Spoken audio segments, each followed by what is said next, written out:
what you learned in school. Never mind what your parents told you, and disregard what your friends say. From now on, the only people you need to listen to are these guys.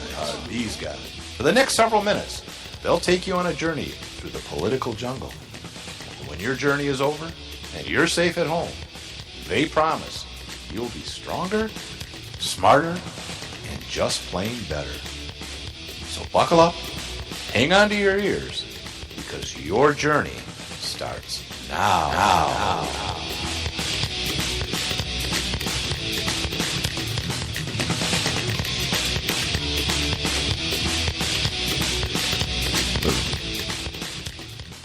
Therefore, I shall resign the presidency effective at noon tomorrow.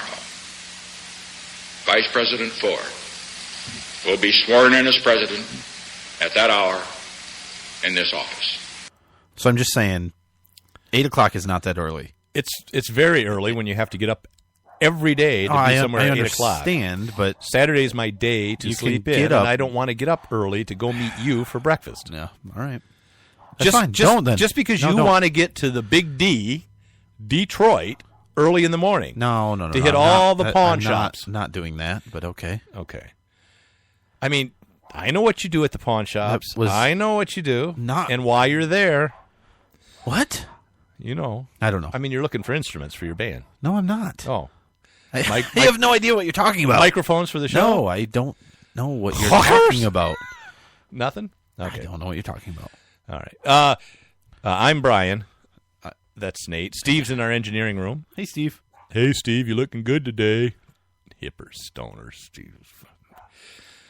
Anyways, it's Thursday. Hey, it's March 31st. Tomorrow, April Fool's Day. Yeah, it is tomorrow, isn't it? Good friend of mine's birthday's tomorrow. I have to wish him a happy birthday. Wow. His 24th birthday, he'll be 39. Anyways, we're in the Freedom Studios on the 15th floor of the Patriot Towers. We're in Liberty City. Where at, Nathan? Mexico. Stop it. You know, so that is what? That is one of the worst cases of cultural appropriation I have ever heard, Brian. Oh my goodness, foreshadowing. We're not getting into that yet. There's no way I'm going to go there now. We will talk about that later. Good. Let me go get my moccasins. We will do our day in history, of course. We have our trivia question coming up. We don't have a lot to talk about. How was your week? Yes, we do. No, we have every week. Every week. We always run out short. No, we never get to everything we want. Right. I never have to shut you up. But I worry because the last 5 minutes is going to be like this. See you next week. Which might not be bad. No, that'd be good. We could gain a few thousand listeners that way. We could gather some data and look at it and see if people start listening at the last 5 minutes, which I suspect they do because the next show that's coming on is better than on ours. Red State Talk Radio. Yeah, is better than ours. Better than ours. Although and the one before us, I think if we look at history, we could look at our wonderful plaques. Yeah, I can actually see it if I lean over. Lean over there. It is in the studio hall. See it. Talk Show of the Year of 2015. That would be us, right? Yeah. And I see a plaque. There's one right next to it. Oh, boy. Right? Out in the hallway. I don't know what. That was Nathan Nephew show. That doesn't exist anymore. That one Talk Show of the Year for Red State Talk Radio. Made it to the top and then quit. Then quit. You quit. Quit ahead. You quit on top. That's right. The time to quit. Right. That's right. You don't want to quit on the bottom. You know what? Rush Limbaugh's never been Talk Show of the Year on Red State Talk Radio. He has not. We have Neil Bortz on our studio, and he has never made the Talk Show of the Year for Red State Talk Radio. That's true. We have also... He made this year. What's that kid that was so hot for a while? Caden? Yeah. Cowger? Yeah, he didn't make it. Yeah. No. We did. Well, I don't know. He might have years earlier. But we did. Yeah. I don't know. That's not where I was going. And we want to thank our 15 listeners for sticking with us. No, look, I know what you're saying, but no, look, Red State Talk Radio. It's growing. It's getting growing. Bigger. Yeah, and there's new leadership now. Yes, sadly, the founder and leading force with Red State Talk Radio passed away. Primo. Hopefully, he's resting in peace now. But hopefully, the legacy will go on, and the people left to take over will do big and good things with it. Yeah. Let's see. What else went on? Not too much. Weather's been funky. Thunderstorms. It's odd to have rain and snow in March in the U.S., isn't it? Isn't that odd? April showers, weather, May flowers. It's so March. confounding. Yeah, it is weird. And that darn groundhog. It's confounding. He saw his shadow, or he didn't see his shadow. What do they say? March is in like a lion, out like a lamb, or in like a lamb, out like a lion. Yeah. I don't know what did it come in like and out like? It was storming pretty good today, though. But it was not on my way home. Wintry storm. It was thunder. And I had to get out of my car and walk into the grocery store. Oh dear. To get saltines and peanut butter. Who did you get that for? It was raining. Well, I got it for you, but I see you haven't touched it. Not yet. I will. Thank you. I appreciate that. Yeah. Nothing. So like a what's good funny saltine is we negotiated that, right? It started at you wanted steak, medium rare. I did. I wanted a nice ribeye, medium rare. And I'm a nice guy, so we negotiated settled on saltines and peanut butter. And I'll take any food for free, and I settled for that. So that worked out just fine. Yeah. Uh-huh. Let's see. I also had to get potato chips for my wife. She has something going on. I don't know. Hey, here we are in Mexico. I know you brought the family with you. Mm-hmm. You're beautiful. They're not happy about it. No, they don't like it. It was getting the shots that was bad, and the body cavity search. There are no shots recommended or required for Mexico. For Mexico, that's odd. Yeah, I thought there was. Well, no shots above standard immunizations, whatever. I don't think they even check that, do they? No, they don't check it. But even the State Department or whatever, you can go look and see what they're recommended. Oh, recommended. Yeah. But Mexico won't say, hey, we won't take your money if you don't have those shots. No. There's a lot of anti-vaxxers out there that go into Mexico, I'm sure. What does that have to do with anything? Getting shots. I'm talking about are you talking about tequila? Yes. Oh, see, I was off. I thought you were talking about medicine. Okay, what's your point? I had no point. Oh, I saw your beautiful daughter, the cute little bugger, and she had a new device, an anti-snack spilling device. Yeah. Yeah. And so it was a little cup that looked like they had a lid on it that was kind of like a Venus flytrap. Yeah. In other words, it had these flaps that you could stick your hand in, and your hand never came out. Yeah. At least she couldn't get her hand out for the longest time. And it's still on there. And I tried to teach her, to show her that you pull it out and you have a tasty treat there. You're acting like this is some new technology. And she just looked at me like I was some kind of idiot and threw the treat down on the floor, and the dogs went nuts. She's very smart. She's very smart. You know why I know that? Because she likes me. And she smiles. She tolerates you. She loves me when she sits on my lap. Yeah. Right. Okay, what you want to talk about? She's beautiful. You want to talk about the FBI and Apple? Let's talk about that. I mean, it's a little bit old news, but yeah, it is very old news. No, but it's you not put really it on here. Yeah. Okay. So Apple and the FBI, this court case going back and forth. You will give us the new code. We will not. You will. I will not. You will. I will not. Back and forth. And finally, they said, "Screw you guys. We're going to find our own guy."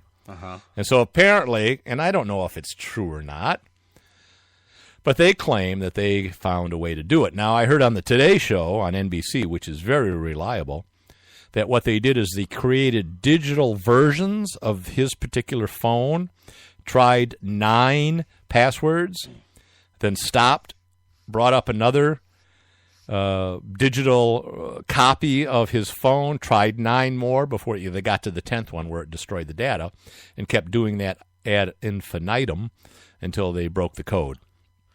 Now, I don't know if that's true. That has not been verified. Broke what code? Whatever the password was. On his phone. On That's what you're saying, huh? Phone. That's what they're saying. That's fancy. So are they sure that he had the whole after 10 passwords wipe the phone feature turned on? Who knows? Yeah, I mean, who knows? I don't think they want to take the chance. It's not on by default. Right. I don't think they found anything useful. Now, here's the thing now. See, now everybody, all the other police agencies in the country are going, all right, this is great. We've got lots of cases where we have phones that are locked, and we want the FBI to share that technology. But federal officials that are familiar with this technique said that it probably only works on the iPhone 5C. And running a specific version of the iOS 9 operating system, it hasn't been tried on other models and probably won't work. I don't buy that, first of all. Well, I don't know what their method was. I haven't looked into it because I really don't care that much. Well, I think it's a farce. I think it's really? a publicity stunt.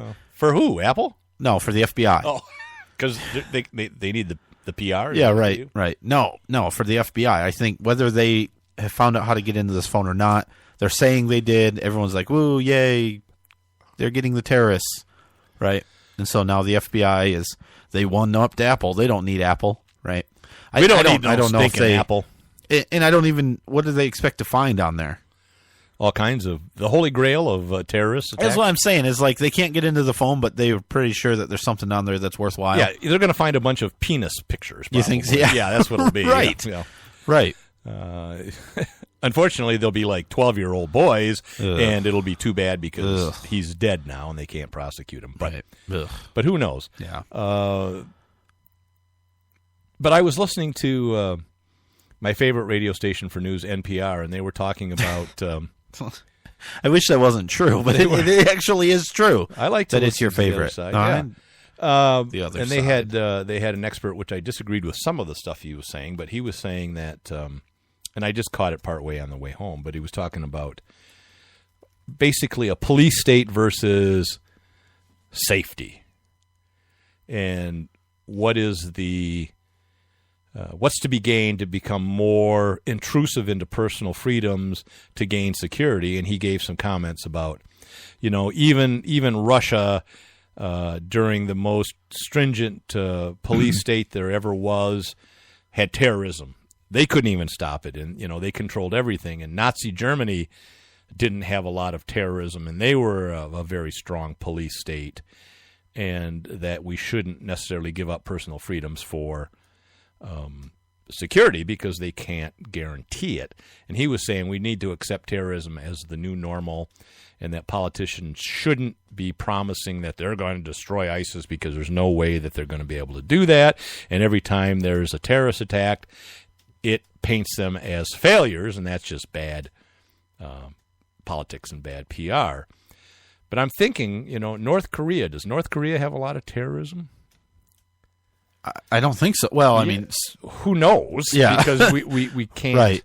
They're not very. I don't think they have many non-government groups. I don't think they have a lot of Muslims there. I don't know. Yeah, come on. So there's a correlation. I think so. Right now, that's the terrorist du jour, right? Yeah, I suppose. So, well, you can't deny that. I can't deny that there's a correlation. No, you can't deny that the one causing most of the terror in the world today are Muslim extremists, if right? you don't follow the line that it seems like governments are causing a whole lot of terrorism. So you think the governments are these are all red flags and these are all government-induced terrorist attacks? No. Okay. What do you say? Well, government-induced, I don't know what that means necessarily. That they I don't cause think they're attacks.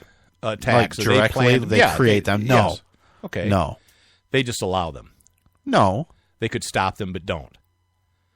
What are you saying, I'm saying we're droning innocent people, right? Okay, but that's not what I'm talking about with terrorist attacks. Muslims do 95%. They do the majority of the suicide bombings. Yeah. I see the South Usanese Soccer League does a lot of terrorist attacks across the world. Really? Yeah, I don't know. But North Korea doesn't have an issue. One thing, they don't allow immigration, at least not much.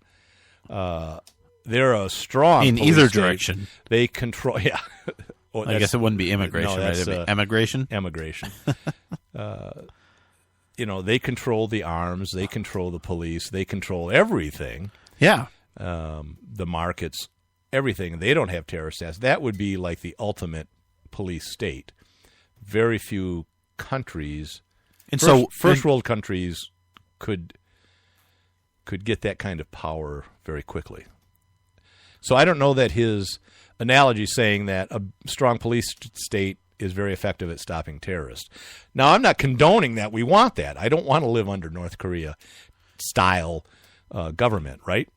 I don't know. It's a nice haircut. I think that with freedom, there is